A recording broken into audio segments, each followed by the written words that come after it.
नमस्कार मित्रों, आगामी 3 अप्रैल 2025 को अर्ली मॉर्निंग 2 बजे के आसपास ग्रहों में सेनापति मंगल जो है वो राशि परिवर्तन करने वाले हैं और वो मिथुन राशि जो उनके शत्रु बुध की राशि है उससे वो निकलेंगे और अपने मित्र चंद्रमा की राशि परंतु जो उनकी नीच राशि होती कर्क राशि में उनका प्रवेश होगा। मित्रों, मंगल का यह गोचर आने वाले 7 जून की प्रातः काल तकरीबन 2:30 बजे के आसपास तक चलेगा, तो आप इसको 6 जून तक मान के चलिए। तो 3 अप्रैल से और 6 जून 2025 के मध्य में मंगल जो है वो अपनी नीच अवस्था में अर्थात नीच राशि कर्क में गोचर करने वाले हैं।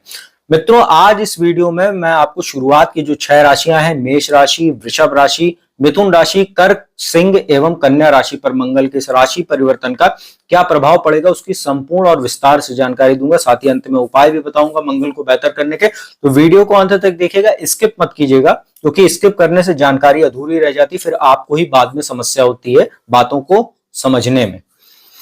मित्रों, मंगल का स्थान जो होता है ग्रहों में सेनापति का उनको दर्जा प्राप्त है। साथ ही इनकी 2 राशियां होती है, मेष राशि, वृश्चिक राशि। कर्क राशि जिसमें इनका प्रवेश होने वाला है 3 अप्रैल को, ये इनकी नीच राशि होती है। साथ ही इनकी जो उच्च अवस्था होती है, उच्च राशि होती है, वो मकर होती है। कर्क राशि में जब ये गोचर करेंगे तो इनकी ठीक जो 7वीं दृष्टि रहेगी वो अपनी उच्च राशि मकर पे ही रहेगी। हालांकि 3 दृष्टि होती है मंगल की, तीसरी दृष्टि जो पहली दृष्टि होती है वो चौथी दृष्टि होती है, वो तुला राशि पर पड़ेगी। 7वीं दृष्टि तो हर ग्रह के पास होती है, तो मकर राशि पर पड़ेगी मंगल की। और 8वीं दृष्टि जो विशेष होती है वो पड़ेगी कुंभ राशि पर। तो तुला राशि, मकर राशि और कुंभ राशि पर ये दृष्टिपात करेंगे कर्क राशि में गोचर करते हुए। मित्रों, कर्क राशि में मंगल नीच जरूर होते हैं चूंकि, लेकिन इनकी मंगल की मित्र की राशि होती है चंद्रमा की, तो बहुत ज्यादा अशुभ परिणाम भी ये नहीं देते हैं। तो ये एक अच्छी बात जरूर रहती है। तो चलिए अब एक एक करके राशियों की जानकारी आपको देते हैं। सबसे पहले मंगल की बात करते हैं जो उनकी राशि है मेष की। मेष राशि के लिए यह गोचर थोड़ा सा समस्या लेकर आ रहा है। उसका कारण क्या है कि आपके लिए तो लग्नेश होते हैं, साथ ही अष्टम भाव के स्वामी होते हैं। गोचर इनका हो रहा है 4th हाउस में, आपके लिए बनेगा मांगलिक दोष भी बना रहेगा 4th हाउस में। अब यहाँ पर नीच अवस्था में रहेंगे। 4th हाउस माता का, जनता का, ओन प्रॉपर्टी, ओन व्हीकल का भाव होता है। अब यहाँ पर मंगल नीच अवस्था में बैठेंगे तो आपको प्रॉपर्टी संबंधित समस्या दे सकते हैं। जो लोग प्रॉपर्टी से जुड़ा काम करते हैं, जैसे रियल एस्टेट वगैरह काम करते हैं या रियल एस्टेट क्षेत्र में जैसे ब्रोकरेज आदि का काम करते हैं, उनको दिक्कत हो सकती है। साथ ही यहाँ पर माता के स्वास्थ्य को, उनके साथ मतभेद को भी पैदा करेंगे, इसका आप ध्यान रखिएगा। दशम भाव पर जो इनकी उच्च दृष्टि पड़ रही है तो कार्य स्थल पर आपको कुछ अपॉर्चुनिटीज तो मिल सकती है, लेकिन मंगल चूंकि नीच राशि में तो आप उसको अच्छे से कैश नहीं करा पाएंगे, उन समस्याओं को माफ कीजिएगा, उन जो अपॉर्चुनिटीज को। तो ये समस्या आपको देखने को मिलेगी। और वैसे भी आपके लिए स्थितियां अब 3 अप्रैल को मंगल यहाँ नीच राशि में हो रहे हैं और आपके ऊपर 7.5 भी शुरू हो चुकी है। 12th हाउस में आपके शनि गोचर कर चुके हैं 29 मार्च को। तो अब आपके लिए स्थितियां वैसे भी प्रतिकूल धीरे धीरे आपको देखने को मिलेंगी। तो मंगल यहाँ पर आपको कार्यस्थल पर अपॉर्चुनिटीज तो दिलाएंगे, लेकिन आप उसको अच्छे से कैश नहीं करा पाएंगे। तो इस बात का आपको पहले से ध्यान करा दे रहे हैं। इसके बाद जो इनकी 7th हाउस पर दृष्टि है, जो चौथी दृष्टि पड़ेगी, वो वैवाहिक जीवन में भी डिस्टर्ब पैदा करेगी। और यहाँ पर आपको बिजनेस संबंधित, अगर आप बिजनेस करते हैं तो आपको अपने बिजनेस पार्टनर के साथ भी कुछ मतभेद देखने को मिलेगा, उसके साथ भी कुछ ना कुछ विरोधाभास। साथ ही आपको अपने बिजनेस पार्टनर के साथ अच्छा समन्वय बनाकर चलना होगा, नहीं तो कहीं ना कहीं छोटी मोटी बातें बड़े विवाद का रूप लेंगी। साथ ही बिजनेस में आपको अजीब सा एक अनसर्टेनिटी आपको देखने को मिलेगी, जैसे लगातार आपको कुछ दिक्कतों का सामना करना पड़ेगा, जैसे डिसीजन लेने में, क्योंकि मंगल नीच होते हैं तो व्यक्ति का will power, confidence, self confidence जो होता है उसमें गिरावट भी देखने को मिलती है। तो आप बिजनेस में बड़े फैसले लेने से बचिएगा। 3 अप्रैल से 6 जून तक जैसा चल रहा है वैसा चलने दो, तो आपके लिए बेहतर रहेगा। इसके बाद जो लाभ भाव पर जो इनकी दृष्टि पड़ रही है वो कुंभ राशि पर पड़ेगी, तो कुछ आपको फायदा ये करा सकते हैं, चाहे वो विदेशों से अगर आप व्यापार करते हैं तो आपको कुछ लाभ हो सकता है, लेकिन बहुत बड़े लाभ की आप उम्मीद मत कीजिएगा। बहुत अनएक्सपेक्टेड लाभ आपको नहीं होगा। जितना आप इस समय काम करते रहेंगे उसका आपको थोड़ा बहुत ये लाभ दिलाते रहेंगे। तो बहुत ज्यादा आप ओवर कॉन्फिडेंस में मत आ जाइएगा। अगर छोटा मोटा लाभ हो उसके चक्कर में कोई बड़ा इन्वेस्टमेंट वगैरह मत कर दीजिएगा, अन्यथा ही आपको हानि भी करा सकता है। तो जो मेष राशि के जातक हैं 7.5 आपको शुरू हो चुकी है। ऐसे में मंगल का नीच राशि में गोचर करना आपके लिए समस्याओं को ही जन्म देगा। अभी मैं अंत में उपाय बताऊंगा, उसको कीजिएगा आप। वृषभ राशि की बात करते हैं। वृषभ राशि के लिए जो मंगल होते हैं वो 7वें भाव, जहां वृश्चिक राशि बनती है, वैवाहिक सुख, बिजनेस का जो भाव होता है, साथ ही जो द्वादश भाव होता है खर्च का भाव, जो नाश भाव होता है उसके स्वामी होकर आपके थर्ड हाउस में गोचर कर रहे हैं। देखिए थर्ड हाउस में मंगल कारक होते हैं, नीच राशि में जरूर है, लेकिन आपको विदेश यात्रा करा सकते हैं, विदेशों से लाभ पहुंचा सकते हैं। उच्च राशि जो इनकी भाग्य स्थान में बन रही है, तो जो छात्र आईटी प्रोफेशनल है, इंजीनियरिंग वगैरह पढ़ चुके हैं, बीटेक वगैरह किए हुए हैं, नौकरी की तलाश में है, तो कुछ ये लाभ आपको ये मंगल दिला सकता है। साथ ही अगर आप जैसे बीटेक वगैरह की, एमटेक वगैरह करना चाहते हैं या हायर स्टडीज के लिए विदेश जाना चाहते हैं, उसमें मंगल आपको फायदा दे सकता है। और दशम भाव पर जो दृष्टि मंगल की, तो कार्यस्थल पर थोड़ा सा बॉस या जो आपके सहकर्मी वगैरह उनके साथ संबंधों को आप बेहतर करके चलिएगा, तो अपॉर्चुनिटीज वगैरह जो आपके सामने आएंगी उसको आप इजीली कैश भी करा पाएंगे। वैसे भी आपके लिए स्थितियां बहुत अच्छी बनी हुई हैं, लाभ भाव में कई ग्रह बैठे हुए हैं, अब शनि यहीं गोचर करेंगे 3 जून 2027 तक, तो आपके लिए स्थितियां कोई बहुत ज्यादा प्रतिकूल नहीं है, मंगल की स्थिति है, अच्छी है, लाभ उठाइए। और जो छठे भाव पर दृष्टि है, तो कहीं ना कहीं शत्रुओं वगैरह पर भी आप विजय प्राप्त करेंगे। बस आप अपनी तरफ से कोई वाद विवाद की स्थिति मत पैदा कीजिएगा, क्योंकि नीच राशि में बैठे हुए हैं, कभी कभी आपको पराक्रम पुरुषार्थ गलत दिशा में भी जा सकता है, इसका आप ध्यान रखिएगा। ओवरऑल गोचर आपके लिए बेहतर है। मिथुन राशि की बात करते हैं, आपके लिए धन संबंधित समस्याओं को जन्म देगा, साथ ही वाणी दोष की भी समस्या आपको दे सकते हैं, क्योंकि मंगल आपके सेकंड हाउस में गोचर करेंगे।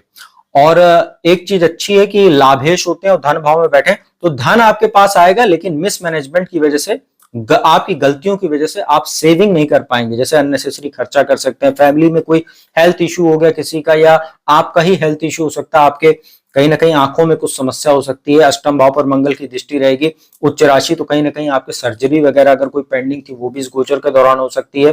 चोट चपेट की घटना, एक्सीडेंट वगैरह के योग भी मंगल बनाएगा, इसका आप ध्यान रखिएगा।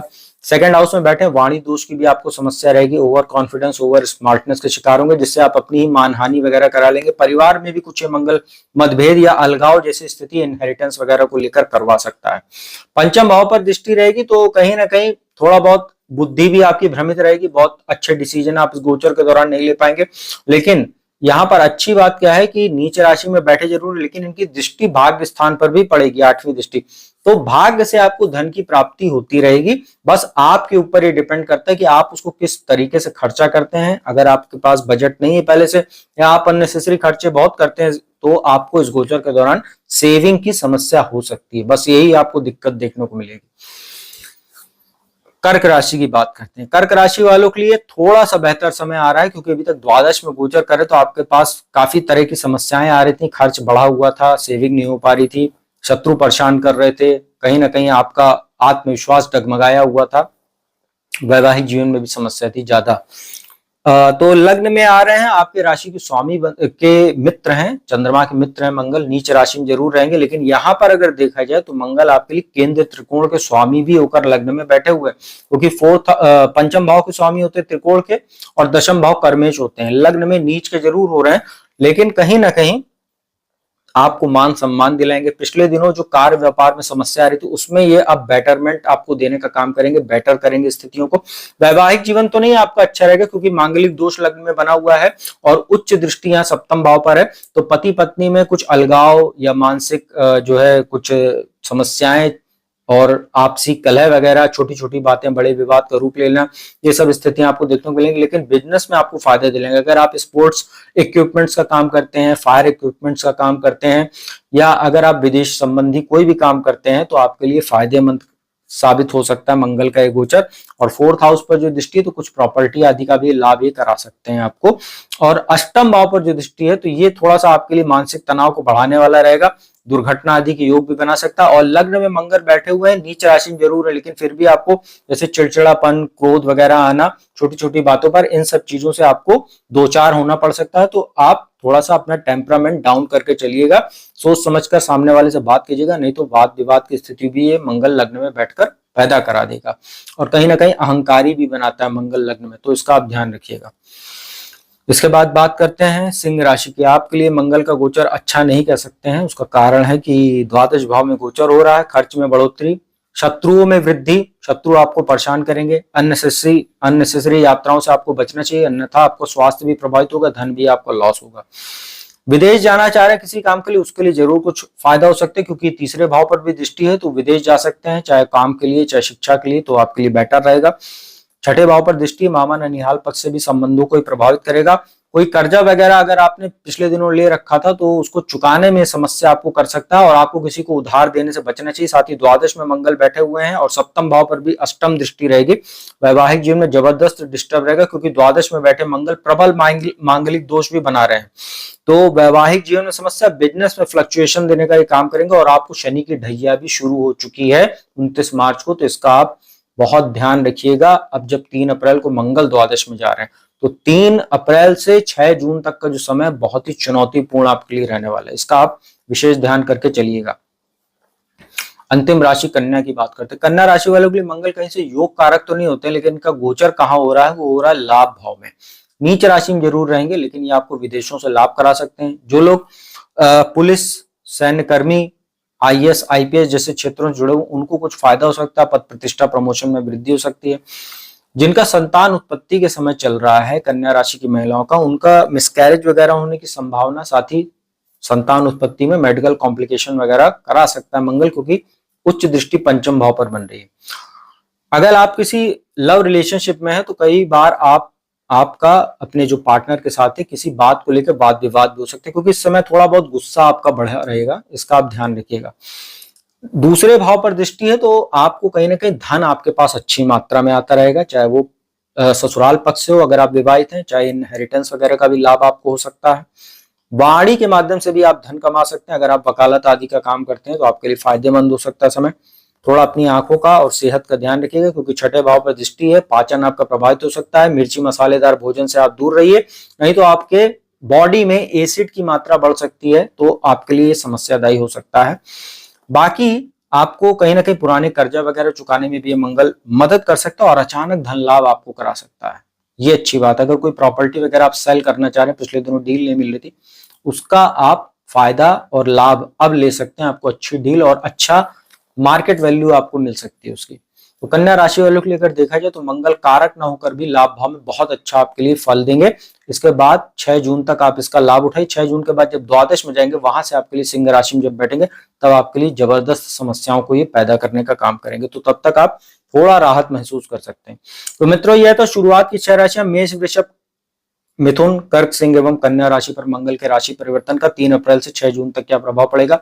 उपाय की बात कर लेते हैं। सबसे सिंपल उपाय रहता है हनुमान जी की पूजा उपासना कीजिए, हनुमान चालीसा, बजरंग बाण, हनुमान अष्टक का पाठ कीजिए। मंगल और शनिवार को हनुमान जी के मंदिर जाकर पूजन दर्शन कीजिए। हनुमान चालीसा 5 बार या 11 बार यथासंभव अपने हिसाब से आप जाप कर सकते हैं।